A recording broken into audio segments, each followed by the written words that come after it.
Yo sé que hay muchas personas que están sufriendo, muchos de vosotros estáis sufriendo. No conozco a nadie que no esté sufriendo de una u otra forma. Y hay una tendencia muy perniciosa de la mente a irse al pasado, lo sabemos todos, sobre todo para ver todas las cosas que no nos han funcionado, para lamentarnos por todos los errores que hemos cometido. Es como si viéramos lo negativo con una claridad verdaderamente sorprendente. ¿No os llama la atención esto? ¿Por qué cuando miramos hacia el pasado no celebramos también la cantidad de aciertos que hemos tenido? ¿Por qué cuando miramos hacia el pasado no vemos las cosas con un poquito, con una mayor perspectiva? ¿Por qué esta tendencia de la mente, cuando está sometida a una situación muy estresante, a enfocarse exclusivamente en lo que no salió bien, en los errores que cometimos, en las decisiones que tomamos y nunca las teníamos que haber tomado? Entonces, lo primero que quiero deciros es que hagáis todo lo que esté en vuestra mano para enfocaros en el presente, en el aquí y en el ahora. Sé que no es un aquí y una hora fácil. Ahora bien, si realmente tenéis esa disposición abierta y humilde a explorar posibilidades que puede haber hoy en día, oportunidades que pueden estar a lo mejor ocultas, si tenéis esa disposición abierta y humilde, y si confiáis que antes o después vais a encontrar un camino, no tengo la menor duda de que lo vais a encontrar. Y si por H o por B decidís visitar el pasado, fijaros en aquellas cosas que han funcionado en vuestra vida, las cosas que habéis hecho bien, las decisiones que han sido acertadas. No hay nadie que no cometa errores. No es justo mirar al pasado solo para ver lo que no funcionó. Y si os proyectáis al futuro, por favor, no llevéis preocupación, angustia. Ya hay bastante en el día a día para que todavía pongáis más angustia en vuestra vida. Yo sé que lo que voy a comentar puede resultar extraño, y os hablo desde mi experiencia personal. Cuando el ser humano se siente realmente limitado ante la envergadura de los desafíos, está teniendo un error en su percepción. Él, el ser humano, hombre, mujer, niño, niña, el ser humano nunca está solo. Cuando abrimos el corazón, cuando realmente nos abrimos a la posibilidad de que nuestra forma de pensar, de que nuestra forma de actuar tiene un impacto incluso en las cosas que nos pasan, suceden elementos bastante sorprendentes y extraordinarios. No consideréis que vuestro pensamiento es algo simplemente etéreo, que como un pensamiento no se puede ver, pues no tiene un impacto. Un pensamiento es una forma de energía. Estamos afectando a nivel energético. Dar un paso hacia adelante, aunque sea pequeñito, pero darlo con serenidad, con ilusión y con confianza, marca una diferencia. Esto sé que desafía todos nuestros modelos previos, toda nuestra manera muy limitada de observar la realidad. Pero cuando el ego es el que pilota, te puedes tropezar 100, 1000, 100.000, que nunca aprenderá. Fíjate, detrás de muchísimas enfermedades, por no decir de todas, hay un factor que puede pesar más o menos y que es la ansiedad. La ansiedad es generada por el ruido mental. La Universidad de Harvard es pionera en el mundo estudiando esto. Entre el 60 y el 90% de las consultas a médicos generales tienen como uno de los factores clave emociones perturbadoras. Vivir en la ansiedad, vivir en la desesperanza, todas estas cosas. Entonces, eso es lo que hace el mindfulness. A nivel de cerebro, pues por ejemplo, a nivel de cerebro unas cosas que hace es reducir el volumen de la amígdala. Es un núcleo que contiene grupos de neuronas muy relacionadas con el miedo y con la ira. Es decir, una persona que practica este ejercicio de atención plena es menos propensa a vivir en miedo y en ira. Imaginemos lo que es esto para la humanidad. En segundo lugar, se ha visto un aumento del tamaño de la corteza prefrontal del lado izquierdo, que es muy importante, por ejemplo, porque tiene un enorme impacto en el sistema de defensa del cuerpo, el sistema inmune. Otra cosa que se ha visto es que un sistema que se llama sistema red neuronal por defecto, que es la que hace que estemos distraídos, empieza a amortiguarse y otra red, que se llama red ejecutiva central, es mucho más activa, es decir, favorece que te des más cuenta de lo que pasa. Esto es importante, por ejemplo, para reducir la incidencia de accidentes. Gente que ha practicado mindfulness sin tener experiencia previa en absoluto, durante 5 días a la semana, a lo largo de 2 meses, 20 minutos cada día, han tenido aumentos entre el 12 y el 20% del sistema inmune. Alguien dirá, pues eso no es mucho. Ah, que te suban el sueldo un 12, un 20%. Mirad lo contento que te pones. Claro, una subida de un 12%, un 20% del sistema inmune es que no te cojas una gripe, o no te cojas un catarro, o si estás lidiando con un tumor, que tu cuerpo sea mucho más agresivo. Mejoras en el tubo digestivo. Te voy a contar una cosa que es alucinante. El tubo digestivo controla el 80% del sistema de defensa del cuerpo. Cuando una persona está súper tensa, cuando una persona está llena de ansiedad, empieza a producirse el paso de sustancias feas, quiero decir nocivas, desde la luz del intestino delgado y a veces del colon, a la sangre.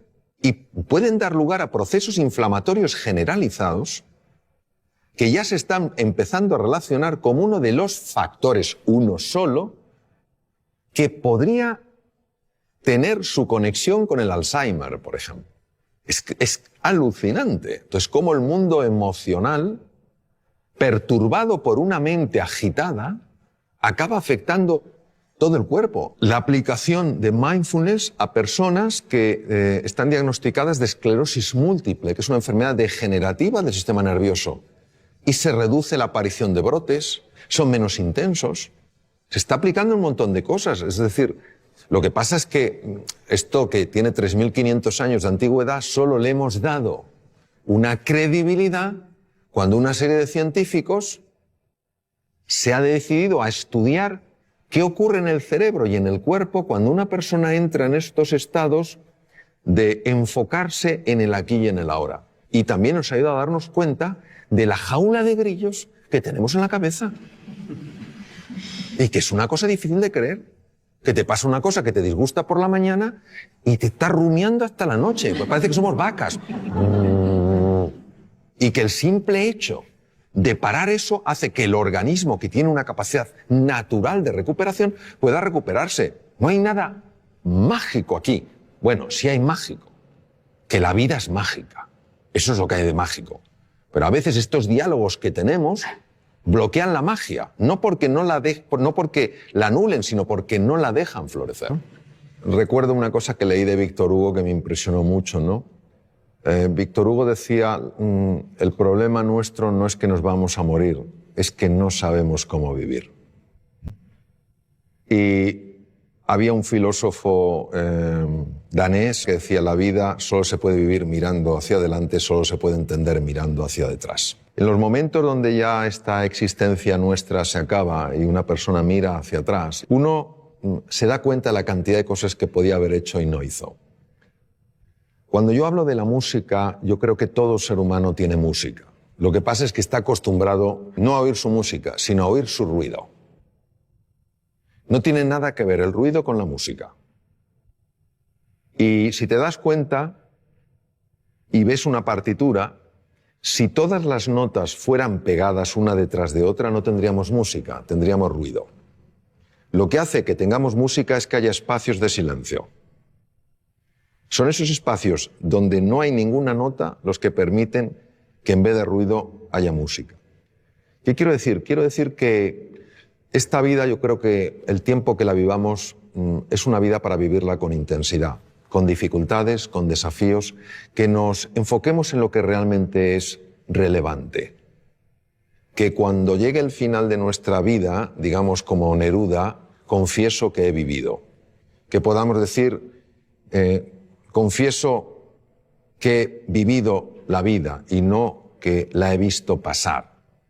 Y esa toma de conciencia, esa reflexión es lo que creo que nos puede ayudar sencillamente a que la música emerja, porque el ser humano está llamado a eso, a hacer sonar su música. O sea, todos tenemos una música y es una música preciosa, todas diferentes, todas complementarias. Eso es lo que quiero decir, que no nos conformemos con vivir una vida de ruido, sino que vayamos encontrando esa música a base de enfocarnos en las prioridades. para que al final de nuestra vida podamos decir, como decía Neruda, confieso que he vivido. Yo creo que los seres humanos tropezamos 100 veces sobre la misma piedra por falta de humildad.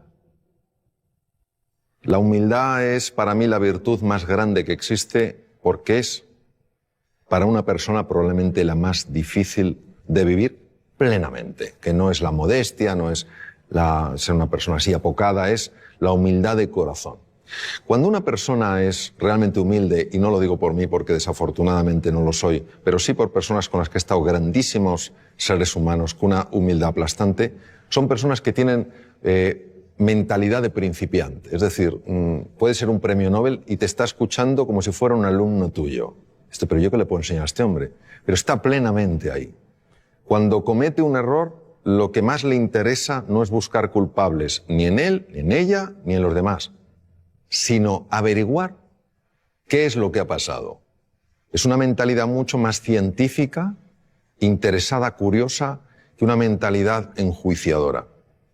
Porque creo que cuando una persona es humilde y tropieza con una piedra, está dispuesta a reconocer que ha tropezado con una piedra y no a intentar ocultarse ante sí misma o ante los demás qué ha sucedido.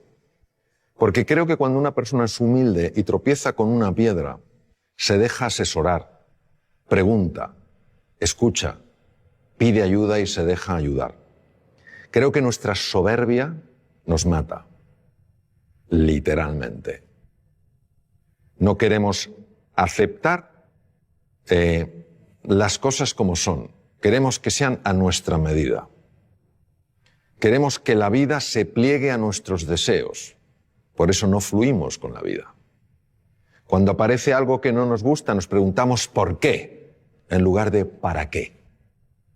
Y todo eso creo que es lo que hace que nos cueste aprender. Y si yo lo llevara a una metáfora, creo que la vida se vive en plenitud cuando el que pilota el coche es la conciencia y en el copiloto va el ego. Pero cuando el ego es el que pilota, te puedes tropezar 100, 1000, 100.000 y nunca aprenderá. Que es que el ser humano es indivisible. Una persona puede tener un hígado, pero una persona es más que su hígado. No somos casos clínicos interesantes, sino seres humanos completos. Y que la faceta física, el cuidado del cuerpo, de la nutrición, el hacer ejercicio físico es muy importante. La faceta mental, dormir bien, dormir suficiente es importante. Es más importante dormir que comer, fisiológicamente hablando. Que la faceta mental es clave, que tenemos que aprender todos a gestionar mejor nuestra mente, a enfocarnos en lo esencial, a usar un lenguaje que nos ayude, no que nos anule, a interpretar las cosas de una forma que nos permita salir adelante, no quedarnos atascados, ¿no? Que el elemento afectivo es esencial, buscar lo positivo en las cosas, más que los porqués, los paraqués, más que los esques, pues tal vez los hayques, a lo mejor más que solo me queda, pues los aún me queda, ¿no? Y que luego hay una dimensión espiritual en la existencia humana que es muy importante y que nos abraza a todos, que es la vida con propósito, es decir, que nuestro propósito no es solo experimentar la felicidad, sino ayudar a otros seres humanos también a ser felices. La mayor parte de la presión no la da el mundo exterior, la genera el mundo interior. ¿Cuántas veces no nos habrá pasado a todos, a mí desde luego, que hay algo que te parece que es demasiado grande, lo vas posponiendo y dices, no puedo, no puedo? Y llega un momento en que cuando lo tienes que resolver, va, y lo resuelves. ¿Ha habido que hablo que sí? Pero no solemos pararnos a pensar, ¿a qué he debido esto? El problema cuando el mundo mental mete tanto ruido y nos lleva a ese lado de la curva es que inhibe directamente y de una forma demoledora lo que veis ahí, la corteza prefrontal, la parte anterior del cerebro que es la más importante para que tú funciones bien en la vida y resuelvas los desafíos a los que te enfrentas. Tu capacidad de negociar, tu capacidad de ser creativo, creativa, de tomar buenas decisiones, de aprender deprisa, de adaptarte a nuevos desafíos y exigencias, depende de que tengas una corteza prefrontal que funcione bien. Pero si tu nivel de presión es excesiva, por este ruido mental, generado por la mente del Homo Demens, entonces tú no funcionarás bien. Lo fácil es decir, no tengo talento, no tengo capacidad, no doy la talla. No, hay otra explicación. No, hay otra explicación. Me parece que una explicación que tiene mucho más sentido. Claro, imaginaros lo que puede suponer para cualquiera de nosotros, donde solo veíamos problemas, empezar a ver oportunidades. Donde solo veíamos muros, empezar a ver fronteras. Donde solo veíamos límites, empezar a ver posibilidades. Yo sé que parece demasiado bonito. En mi experiencia esto es así de literal. Ahora es tan contraintuitivo que por eso a mí, que soy de lento aprender, me llevo tantos años caer en la cuenta. Hay una exposición maravillosa, os recomiendo que la veáis, de Escher, es uno de los grabadores, es holandés que más me gusta. Y Escher, no sé si pensaba en estas cosas, pero yo sí pienso en estas cosas cuando veo sus obras. Cuando tú empiezas a reducir la parte de Homo Demens que está junto a la de Homo sapiens sapiens, cuando empiezas a reducir el ruido mental, empiezas a ver en lo mundano lo extraordinario. Ya no está solo el barro que te mancha los zapatos, empiezas a ver ese espejo que te refleja la naturaleza. Imaginaros lo que es ver algo como si fuera por primera vez. Dejarte sorprender por lo sencillo. Estar así, en el espejo y verte por primera vez, admirarte por primera vez, ver a la persona que tienes al lado y verla como si fuera la primera vez. ¡Qué sabiduría la de Proust! El verdadero arte del descubrimiento no es salir a buscar nuevas tierras, sino en aprender a ver la vieja tierra con nuevos ojos. Pero claro, como decía el gran economista escocés Adam Smith, el pez no sabe que está dentro del agua hasta que le sacan de ella. Mirad, la parte de Homo Demens Demens no quiere que sepamos, ninguno, que hay un mundo fuera del agua. Entonces, el pez, no le cuentes milongas de que hay un mundo fuera del agua. Dirá, no, el único mundo que veo es el agua. Sí, es verdad, es el único mundo que ves. No es el único mundo que es. El problema de la mente no solo es que te engañe, o de algunos elementos de la mente, es que te limita tanto el mundo que crees que lo que ves es lo único que hay. Y entonces te pierdes todo